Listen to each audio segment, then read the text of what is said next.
ఆరాధన కొరకు యోహాను సువార్త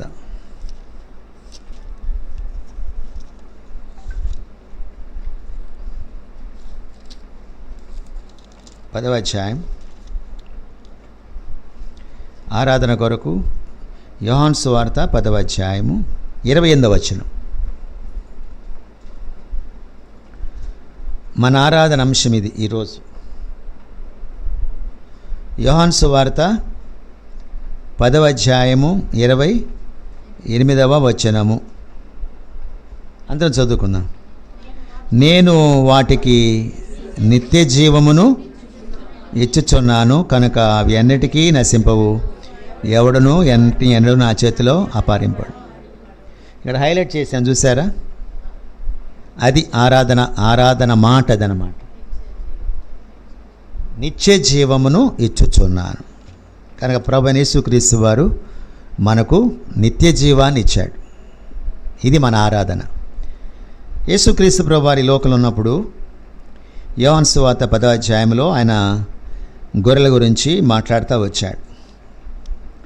అందుకని ఇక్కడ 10వ అధ్యాయము 28వ వచనంలో నేను వాటికంటే గొర్రెలకు నిత్య జీవమును ఇచ్చుచున్నాను కనుక అవి అన్నిటికీ నశింపవు, ఎవడనో వాటిని నా చేతిలోంచి అపహరించడు. ప్రార్థన చేసుకుందాం. తండ్రి నీకు స్తోత్రములు నాయన, ఆరాధన కొరకాయ మీరు ఇచ్చిన లేఖన భాగంపై స్తోత్రాలు. ఈ మాటలు నీవి గనక ఆశీర్వదించండి. వచ్చిన వారికై వందనాలు. ఇంకా రావలసిన వారు సకాలము తోడుకొనడండి. మీ మందిరమును ఆనందించేవారిగా చేయండి. మీ రక్తంలో నన్ను కడగండి. ఈ వాక్యమును బట్టి సంతోషించేవారముగా చేయండి. మీ ఆత్మ ద్వారా ఈ ఆత్మ విషయాల్ని మాకు బోధించి మమ్మల్ని సిద్ధపరచు. వందనాలు యేసునామమున ప్రార్థిస్తున్నాం తండ్రి, ఆమేన్. ప్రభువైన యేసుక్రీస్తు వారు ఆయన గొర్రెల గురించి మాట్లాడుతూ, నేను నా గొర్రెలకు నిత్య జీవాన్ని ఇచ్చుచున్నాను కనుక అవి అన్నిటికీ నశింపవు. ఇక్కడ నాశనం గురించి మాట్లాడుతున్నాడు. నశించిపోవటం అంటే ఏంటంటే డిస్ట్రాయ్ అయిపోవటం. అవి ఎన్నడూ ఉండవేక, కనబడవు. అయితే ప్రభు అంటున్నాడు, నేను వాటికి నిత్య జీవమునిచ్చుచున్నాను, ఎన్నటికీ నశింపవు, ఎవడునూ వాటిని నా చేతిలోంచి అపహరింపడు. అంటే గొర్రెల యొక్క జీవము ఆయన చేతిలో ఉందన్నమాట. గొర్రెల యొక్క జీవం ఆయన చేతిలో ఉంది. ఆయన చేతిలో ఉన్న గొర్రెలను ఎవరు కూడా అపహరించలేడు. గొర్రెలు అని మనల్ని అంటున్నాడంటే కీర్తన గ్రంథము గొర్రెలతో పోలుస్తున్నాడు మనల్ని. 100వ అధ్యాయం, కీర్తన గ్రంథము 100వ అధ్యాయం 3వ వచనం. బైబిల్ చూడలేని వారు మాత్రమే చూడండి. బైబిల్ చూడగలిగిన వారు బైబిల్ చూడండి. కీర్తనలు 100వ అధ్యాయం 3వ వచనం. యెహోవాయే దేవుడని తెలుసుకొనుడి, ఆయనే మనలను పుట్టించెను, మనము ఆయన వారము, మనము ఆయన ప్రజలము, ఆయన మేపు, అది ఆయన మేపు గొర్రెలము, మనము ఆయన గొర్రెలము. కానీ గొర్రెలంటే మనం రోడ్ల వెంట చూసే గొర్రెలు కాదు, కానీ మనమే ఆయన యొక్క ప్రజలము, మనమే ఆయన యొక్క గొర్రెలము అని చెప్పి మాట్లాడుతూ ఉన్నాడు. ఆయన అంటున్నాడు, నిత్య జీవాన్ని నేను వాటికి ఇస్తున్నాను. నిత్య జీవం అంటే ఏంటి? Everlasting life or eternal life. ఎల్లప్పుడూ జీవించటం, ఎల్లప్పుడూ బ్రతకటం. ఇది ఎవరికి సాధ్యం చెప్పండి? చాలామంది ఈ లోకంలో నుండిపోతాం, ఇదే శాశ్వతం నాకు అన్నట్లుగా జీవిస్తారు. ఇక నాకు డబ్బులు ఉన్నాయి కాబట్టి, నాకు ఉద్యోగం ఉంది కాబట్టి, నాకు సంపాదన ఉంది కాబట్టి నేను ఏదైనా చేయగలను, ఎంతకాలమైనా బ్రతకగలమని చెప్పి చాలామంది ప్రయాసపడుతూ ఉంటారు. కానీ ఎల్లకాలం ఉండేటువంటి వ్యక్తి దేవుడు మాత్రమే. కొన్ని వచనాలు చూద్దాం. కీర్తన గ్రంథము 90వ అధ్యాయం, కీర్తన గ్రంథము 90వ అధ్యాయం. నిత్య జీవం అంటే ఏంటి? నిత్య జీవం అంటే eternal life, everlasting life, no end. అంటే దానికి ఇక ముగింపు లేదు. ముగింపు లేని జీవితం, ముగింపు లేని జీవం. అది ఎవరికి ఉంటుంది? కీర్తన గ్రంథము 90వ అధ్యాయం. కీర్తన గ్రంథము 90వ అధ్యాయం. నిత్యము ఎవరు జీవిస్తారనేది 90వ అధ్యాయము 2వ వచనం.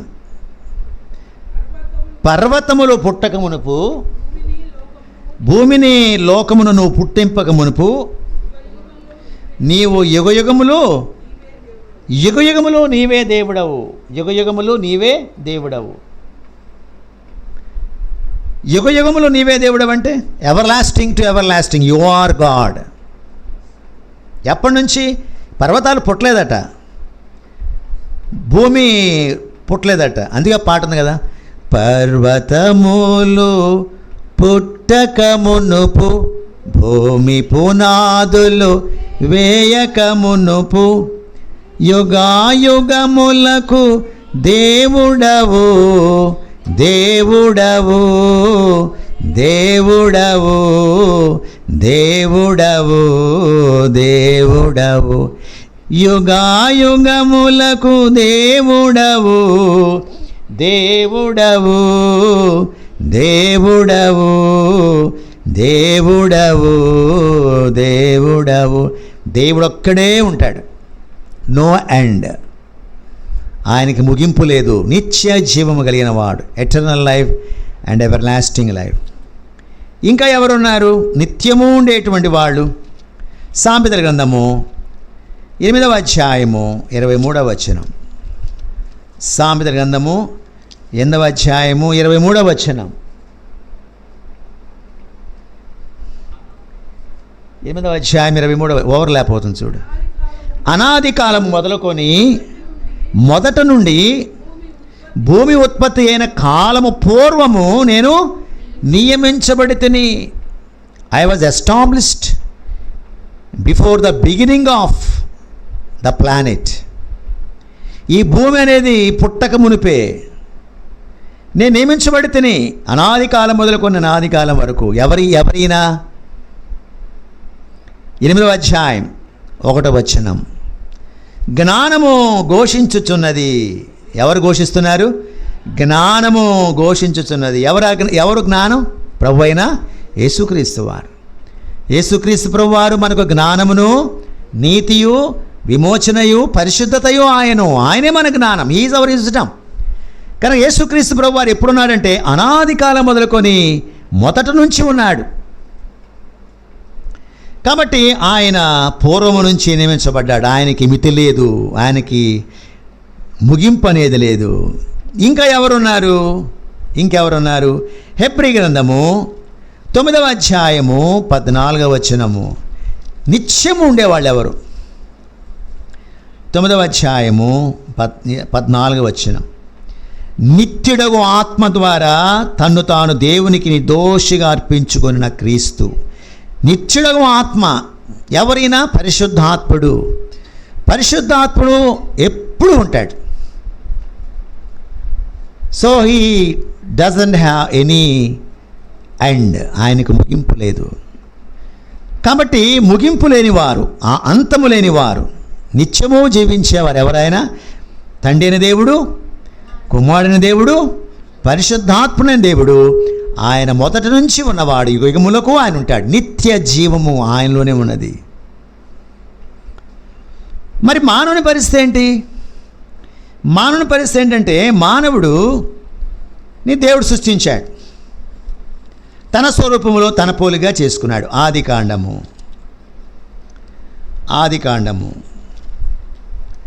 ఆయన ఏం చేశాడంటే 2వ అధ్యాయము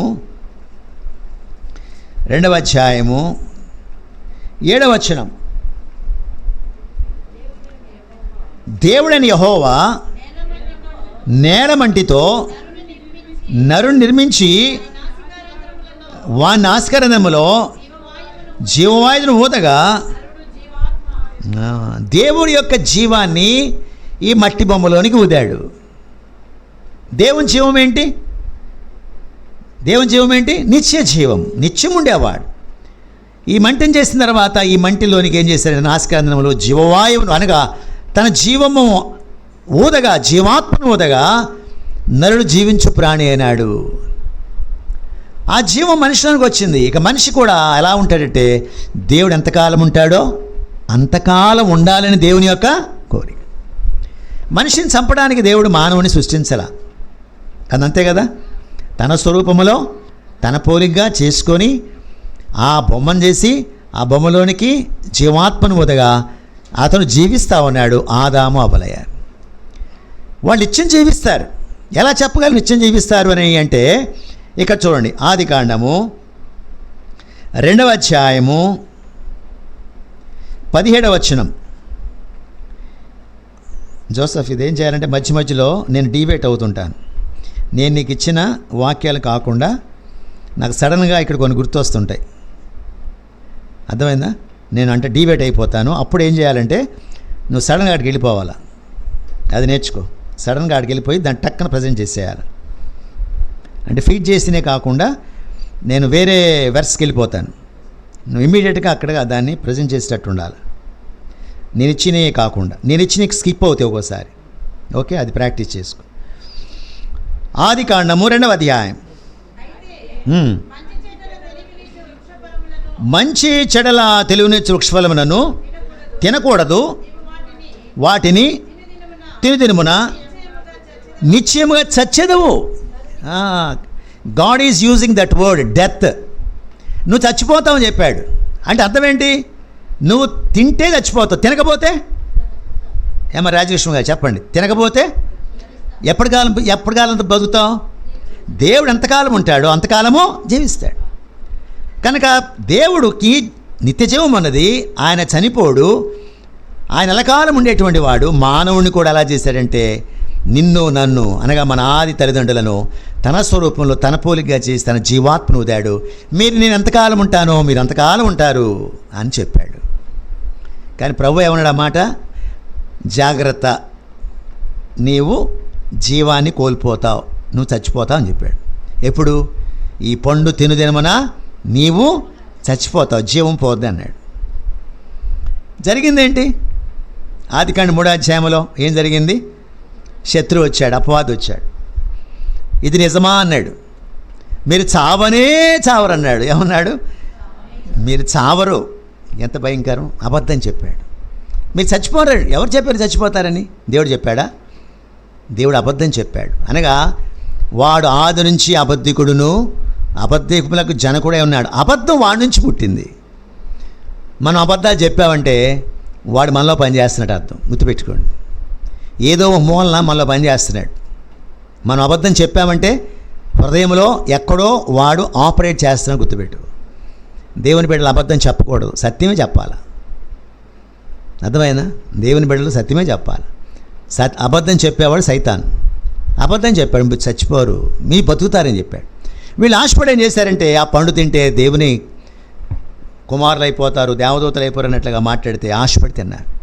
ఏమైంది? వాళ్ళు ఆఖరికి వాళ్ళు పండు తిన్నారు, చనిపోయారు. రోమిల్ రాసిన పత్రిక 5వ అధ్యాయం. రోమిల్ రాసిన పత్రిక 5వ అధ్యాయం 5వ అధ్యాయము 12వ వచనం. రోమిల్ రాసిన పత్రిక. ఒక మనుషుని ద్వారా పాపము ద్వారా చాలు. ఒక మనిషి ద్వారా పాపం వచ్చింది. ఎవర మనిషి? ఆదామవ్వలు. పాపం ద్వారా ఏమొచ్చింది? మరణం వచ్చింది, జీవాన్ని కోల్పోయారు. అలాగనే మనుషులందరూ పాపం చేసినందున మరణం అందరికీ సంప్రాప్తమాయను. దేవుడు ఆదికాండంలో ఏం చేశాడంటే, వీళ్ళు నిరంతరం బతుకుతారేమని ఎలగొట్టాడట. ఆదికాండము 3వ అధ్యాయం.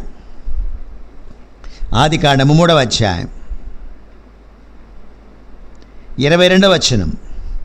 అప్పుడు దేవుడని యెహోవా, ఇదిగో మంచి చెడనిరుగునట్లు ఆదాము మనవనిలో వంటివాడాయను. కాబట్టి అతడు ఒకవేళ తన చేయి చాచి జీవవృక్షం కూడా తీసుకొని తిని నిరంతరము జీవించునేమో. చూసారా? నిరంతరం జీవిస్తాడేమో. పాపం చేసిన వాడు నిరంతరం జీవిస్తాడేమో. పాపం చేసిన వాడు నిరంతరం జీవించకూడదు, చచ్చిపోవాలా, నశించిపోవాలా. అంటే దేవుడు ఎంత పరిశుద్ధత కలిగిన వాడో, దేవుడు తన యొక్క నీతికి విరోధముగా, దేవుడు తన స్వభావానికి విరోధంగా ఏ పని చేయడు. నువ్వు పండు తింటే పాపం చేసి చచ్చిపోతామని చెప్పిన దేవుడు, జీవాన్ని కోల్పోతామని చెప్పిన దేవుడు ఇక ఆ మనిషిని ఎలా ఉండనిస్తాడు? జీవవృక్ష ఫలాలు ఆ తోటలో ఉన్నాయి. ఒకవేళ ఈ యొక్క అవిధేయుడైన మానవుడు ఈ జీవవృక్ష ఫలాలు తిని నిరంతరం జీవిస్తాడేమో, అది ఎలా సాధ్యం? పాపం చేసిన వ్యక్తికి జీవించే హక్కు లేదు, అతని మధ్యలో ముగించాల్సిందే అని ఏం చేశాడంట? పంపివేశాడట. అయితే రోమీయులకు రాసిన పత్రిక 5వ అధ్యాయం 21వ వచనం. రోమీయులకు రాసిన పత్రిక 5వ అధ్యాయము 21వ వచనం. అయినను పాపము మరణమును ఆధారము చేసుకొని ఎలాగ ఏలెనో అలాగే నిత్య జీవము కలుగుటకై నీటి ద్వారా కృపయు మన ప్రభు అయిన యేసుక్రీస్తు మూలముగా ఏలు నిమిత్తము పాపము ఎక్కడ విస్తరించెనో నా కృప. చూడండి, ఇక్కడ మంచి మాటలు ఉన్నాయి. పాపం, మనుషుని ద్వారా పాపం వచ్చింది, పాపం ద్వారా మరణం వచ్చింది, నశించిపోయాడు, నిత్య జీవం అతనికి లేదు. అయితే 21 వచనం అంటున్నాడు, 5:21లో పాపము మరణమును ఆధారము చేసుకుని ఎలా ఏలుబడి చేసిందో, పాపము మరణమును అనగా పాపం ఏం చేసింది? మానవుని చంపేసింది. కనుక ఆ మరణం అనేది ప్రతి మానవుని వెళ్తా వచ్చింది, మానవుడికి నిత్య జీవం లేదు. అయితే నిత్య జీవము కలుగుటకై అంటే మానవునికి నిత్య జీవం రావడానికి నీతి ద్వారా కృపయు మన ప్రభువైన యేసుక్రీస్తు మూలముగా ఏ నిమిత్తము పాపం ఎక్కడ విస్తరించెనో అక్కడ కృపా పరిమితముగా విస్తరించెను. నిత్య జీవము కలగడానికి ఎవరు వచ్చారు ఇక్కడికి? ప్రభువైన యేసుక్రీస్తు వారు వచ్చాడు. ఆయన ద్వారానే నీతి వచ్చింది, ఆయన ద్వారానే కృప వచ్చింది. కాబట్టి పాపము ద్వారా మరణం వచ్చింది. ఇప్పుడు యేసుక్రీస్తు ప్రభు వచ్చినాడు. ఆ యేసుక్రీస్తు ప్రభు యొక్క నీతి కృప ద్వారా ఏమొచ్చింది? నిత్య జీవం వచ్చింది. కానీ ప్రభు యేసుక్రీస్తు వారు ఏమన్నాడు? నేను నా గొర్రెలకు నిత్య జీవమునిచ్చుచున్నాను. మన ఆరాధన విషయం ఏంటి? నిత్య జీవాన్ని ఇస్తున్నాను. పాపం చేసిన వ్యక్తికి నిత్య జీవం ఉండదు, కానీ యేసుక్రీస్తు ప్రభు వారు వచ్చి నిత్య జీవాన్ని ఇస్తా వచ్చినాడు. అపోస్తుల కార్యములు 3వ అధ్యాయం. నిత్య జీవం ఇవ్వడానికి ఆయన ఏం కావాల్సి వచ్చింది? అపోస్తల కార్యం 3వ అధ్యాయం 15వ వచనం. 3వ అధ్యాయం 15వ వచనం. మీరు జీవాధిపతిని చంపితిరి గాని దేవుడు ఆయన మృతుల్లో నుంచి లేపెను, అందుకు మేము సాక్షులము. జీవాధిపతి, జీవాన్నిచ్చేవాడు ఆయనే. దేవుడు, తండ్రిని దేవుడు, కుమారుని దేవుడు, పరిశుద్ధాత్మని దేవుడు, జీవములో ఉండేవారు. ఆ జీవాధిపతి ఆయన మరణం వచ్చింది, మీరేం చంపేశారు, కానీ దేవుడు ఆయనను మృతుల్లో నుంచి లేపాను, అందుకు మేము సాక్షులము. కాబట్టి ఈ యొక్క పాపం ద్వారా మరణము సంక్రమించిన మానవుడు నిత్యమైన మరణము, నిత్యమైన నాశనానికి వెళ్తున్నాడు. పాపంలో జీత మరణమని దేవుని చట్టం చెబుతుంది. మరణం పొందిన తర్వాత అతడు నిత్యమైన నాశనంలోనికి, నిత్యమైన నరకములోనికి వెళ్ళాల్సిన పరిస్థితులు వస్తాయి. దీనికి సంబంధించిన వాక్యం చూద్దాం, ఇది ఇక్కడే ఉంచండి. నిత్యమైన మరణం, నరకం. ప్రకటన గ్రంథము 27వ అధ్యాయం 8వ వచనం. ప్రకటన 21:8. పిరికివారు, అవిశ్వాసులు, అసహ్యులు, నరహంతకులు, వ్యభిచారులు, మాంత్రికులు, విగ్రహారాధికులు, అబద్ధికులందరూ అగ్నిగంధకములతో మండుగుండములో పాలు పొందుదురు. ఇది రెండవ మరణము. రెండవ మరణం అంటే మొదటి మరణం ఉన్నది, అందరూ మరణిస్తారు, మనుషులు ఒక్కసారి మృతి చెందుతారు, ఆ తర్వాత తీర్పు జరుగుతుంది. ఏం తీర్పు అంటే రెండవ మరణము. ఇదే నిత్య నాశనము, నిత్య నరకము. అక్కడ పురుగు చావదు, అగ్ని ఆరనేటువంటి స్థలం అది. ఇది రెండవ మరణం. కనుక పాపము చేసిన ప్రతి మానవుడు, నీవు నేను కూడా ఈ లోకంలో మరణిస్తాం. అంత మాత్రం కాదు, కానీ మరణించిన తర్వాత దేవుడు మనకు తీర్పు తీర్చబోతున్నాడు. నిత్యమైన నరకము. అది రెండవ మరణము. అక్కడ అగ్ని ఆరదు, పురుగు చావదు. అది కూడా నిత్య జీవమే. నిత్యం బ్రతుకుతాం ఎక్కడ? మంటల్లో. సో రెండున్నాయి నిత్య జీవాలు. ఒకటేమో నిత్యము దేవునితో జీవించటం, రెండవేమో నిత్యము సైతాన్తో జీవించటం. నిత్యము సైతాన్తో జీవించడం అంటే దేవాది దేవుడు సాతాను తీర్పు తెచ్చి వాని మండుచున్న అగ్నిగంధకాలతో వేస్తాడు.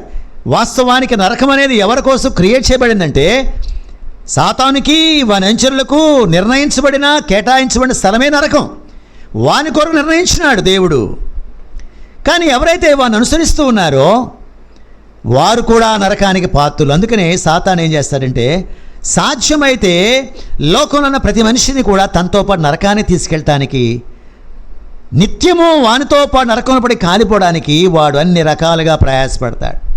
ఏదో రకముగా దారి తప్పించి, అబద్ధాలు చెప్పి, మోసపాట చెప్పి,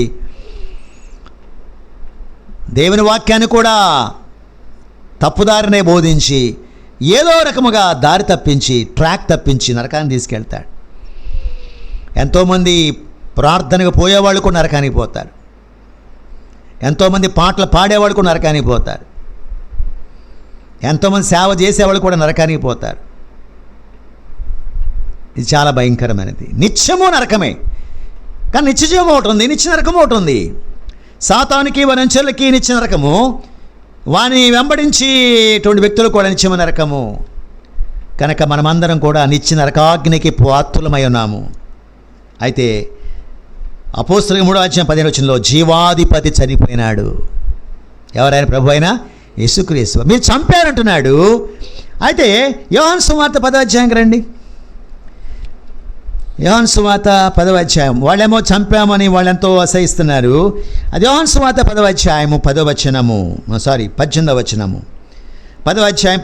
18వ ఎవడను నా ప్రాణము అది అక్కడే పేతురు ఏమన్నాడు? మీరు చంపేశారన్నాడు. నిజమే. మామూలుగా చరిత్ర చూస్తే వాళ్ళు చంపినట్టుగానే కనిపిస్తుంది. కానీ వాస్తవానికి ఆయన తను చనిపోవడానికి అంగీకారం తెలిపాడు కనుకనే వాళ్ళు కొట్టగలిగారు, వారు గాయపరచగలిగారు, వారు అవమానపరచగలిగారు, వారిని చంపగలిగారు. ఆయన అప్పగించుకున్నాడు కాబట్టి తన కొట్టువారికి తన వీపును అప్పగించుకున్నాడు. చెంపలు పెరుగువారికి తన చెంపలు దాచుకొనలేదు. ముఖాన్ని చికుముకురాతిగా చేసుకున్నాడు. అప్పగించుకున్నాడు. తన మరణానికి అప్పగించుకున్నాడు. ఆ యొక్క దృశ్యము చూడగా వాళ్ళు చంపినట్లుగా ఉంది. కానీ దేవుని యొక్క అనాదికాల ప్రణాళిక చొప్పున ఈ నశించిపోయి నరకానికి పోయి నిత్యమైన నరకములో సాతానుతో కాల్వలసిన మానవుణ్ణి విడిపించాలంటే, నిత్య జీవం ఇవ్వాలంటే తప్పనిసరిగా ఆయన చనిపోవలసిందే. జీవాధిపతి, జీవం పోయేవాడు తన ప్రాణం పోగొట్టుకుంటే కానీ ఈ నరకానికి పోయేవానికి జీవం రాదని చెప్పి ఎరిగిన వాడై ఆయనే లోకానికి వచ్చినాడు. 10వ యోహాను సువార్త 10వ యోహాను సువార్త 10వ ఏమన్నాడు ఇక్కడ? దొంగతనమును, హత్యను, నాశనమును చేయుటకు వచ్చెను గాని దేనికి రాడు? గొర్రెలకు జీవము కలుగుటకును, అది సమృద్ధిగా కలుగుటకును నేను వచ్చి తినని. పాపము ద్వారా మరణం వచ్చింది, కానీ నిత్య జీవం ఇవ్వడానికి యేసుప్రభు రావాల్సి వచ్చింది. ఆ యేసుప్రభు తను అప్పగించుకున్నాడు, మరణానికి పొందాడు. ఆయన ద్వారా కృప కలిగింది. మనం ఏం చేసాము నిత్య జీవం పొందడానికి? డబ్బులు ఇచ్చామా? బంగారం ఇచ్చామా? వెండి ఇచ్చామా? ఏమిచ్చాం మనం నిత్య జీవం పొందడానికి? కానీ యేసుప్రభు మనకి నిత్య జీవాన్ని ఇచ్చానని చెప్తున్నాడు. నేను వాటికి నిత్య జీవమునిస్తున్నాను, అవి అన్నిటికీ నీ నశింపవు, నా చేతి నుంచి ఎవడు దాన్ని అపహరింపలేడు. ఎలా వచ్చి నిత్య జీవం అంటే ఆయన జీవాన్ని కోల్పోయాడు, ఆ జీవాన్ని నాకు నీకు ఇచ్చాడు. అవి జీవము కలగడానికి, సమృద్ధి కలగడానికి నేను వచ్చిందని చెప్పాను. యోహాను సువార్త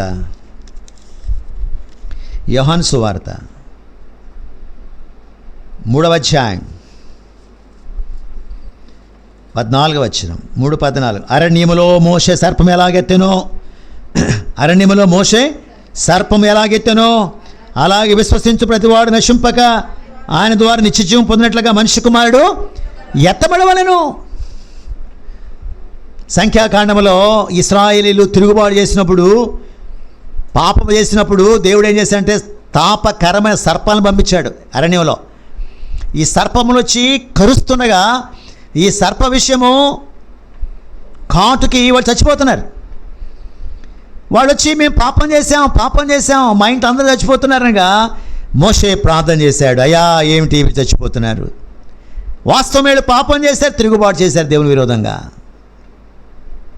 దేవుడు చంపుతూ వచ్చిన అప్పుడు దేవుడు చెప్పినాడు, ఇదిగో మోషే ఇత్తడి సర్పాన్ని అది ఒక స్తంభం నిలబెట్టు, ఇత్తడి సర్పాన్ని దాని మీద నిలబెట్టు. ఎవడైతే పాము కాటు తిన్నాడో, ఎవరికైతే దేహంలో విషం వచ్చిందో, ఎవడైతే నాకు విరోధంగా పాపం చేసి కాటు తిన్నాడు చచ్చిపోతున్నాడు, వాడు కొన ఊపిరితో ఉన్నా వాడు తీసుకొచ్చి దాన్ని చూపించు, వాడు బతుకుతాడని చెప్పగానే పాము కాటు తిన్న, సర్పము కాటు తిన్న ప్రతి వాడు కూడా ఆ యొక్క దాని మీద ఉన్నటువంటి ఇత్తడి సర్పాన్ని చూడగానే వాడు బతికాడు. ఇక్కడ అన్నాడు, అదే అన్నాడు ప్రభు యేసుక్రీస్తు వారు. మోషే సర్పమును ఎలాగెత్తాడో, ఆ సర్పాన్ని చూడగానే చచ్చిపోయేవాడు ఎలా బతికాడో, మనుష్య కుమారుడు ఎత్తబడవలను శిలువ మీద ఆయన వెరలాడుతున్నాడు. అక్కడేమో మృతమైన సర్పం కనిపిస్తుంది, మృతమైన సర్పం కనిపిస్తూ ఉంది. ఇక్కడైతే జీవంతో ఉన్నటువంటి యేసుక్రీస్తు ప్రభు వారు కనిపిస్తున్నాడు. మృతమైన సర్పం అక్కడ అపవాది, సాతానుడు, పాపము, మరణము. ఇక్కడ మృతమైన యేసుక్రీస్తు ప్రభు వారు జీవాధిపతిలో ఎవరున్నారంటే నా పాపం ఉంది, నా శాపం ఉంది, నా మరణం ఉంది, నన్ను వశం చేసుకున్న అపవాది కూడా ఆయనలో ఉన్నాడు. సాతాను యొక్క తలను చిత్తగొడతా వచ్చినాడు. యేసు ప్రభు సెలవులో మరణించేటప్పుడు ఒక్క పనే చేయలా, నా పాపము తీసుకున్నాడు, నా మరణము తీసుకున్నాడు, నా తీర్పు తీసుకున్నాడు, అపవాదిని కూడా తన బలమునంతా తీసుకున్నాడు, శిలువలో ఓడిస్తా వచ్చినాడు. నశించిపోయిన ఎవడైనా నా వైపు చూస్తే వారి నిత్య జీవం. అందుకని అన్నాడు, నిత్య జీవం పొందినట్లుగా మనిషి కుమారుడు ఎత్తబడవలెను. 16వ వచనం, దేవుడు లోకమును ఎంతో ప్రేమించెను కాగా ఆయన తన అద్వితీయ కుమారునిగా పుట్టినవాని యందు విశ్వాసం ఉంచి ప్రతివాడు నశింపక నిత్య జీవం పొందినట్లుగా ఆయనను అనుగ్రహించాను.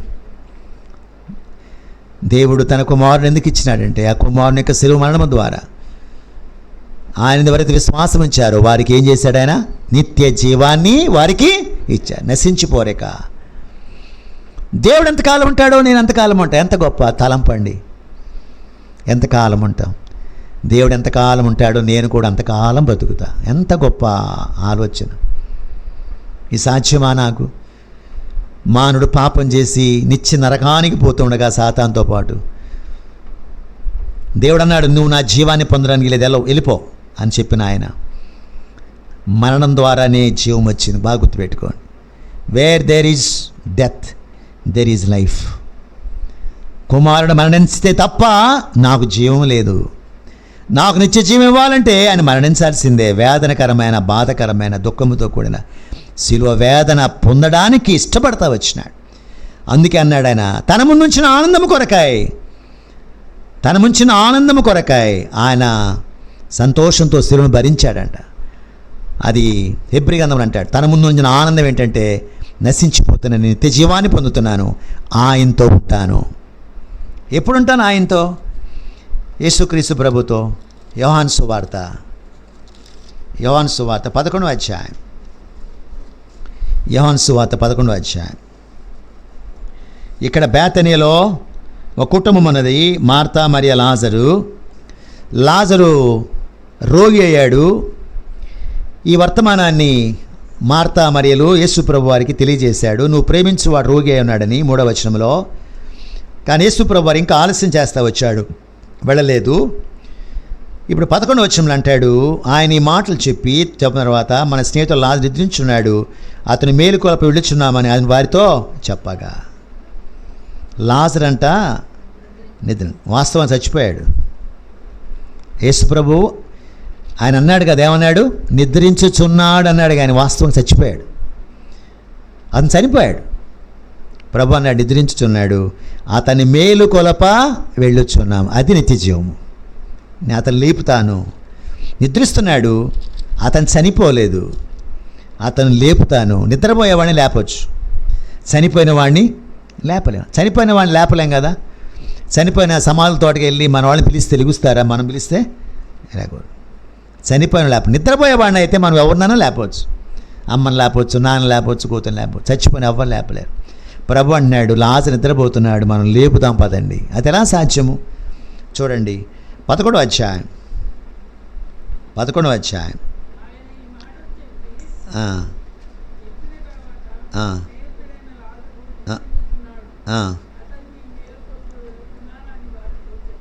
కాదమ్మా, అది కాదు. అదే అధ్యాయం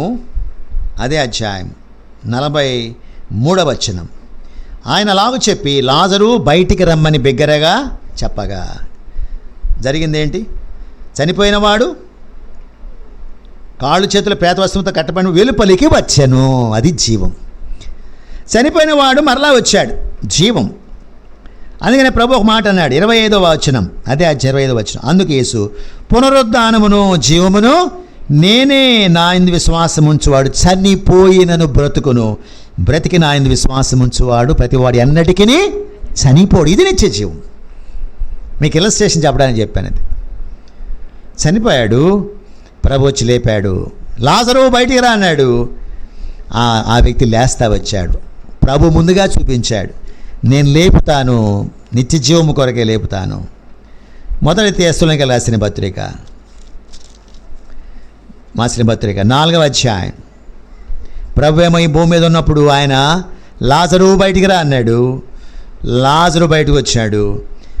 4వ అధ్యాయంలో మన పరిస్థితి ఏంటి? 16వ వచనం, 4:16.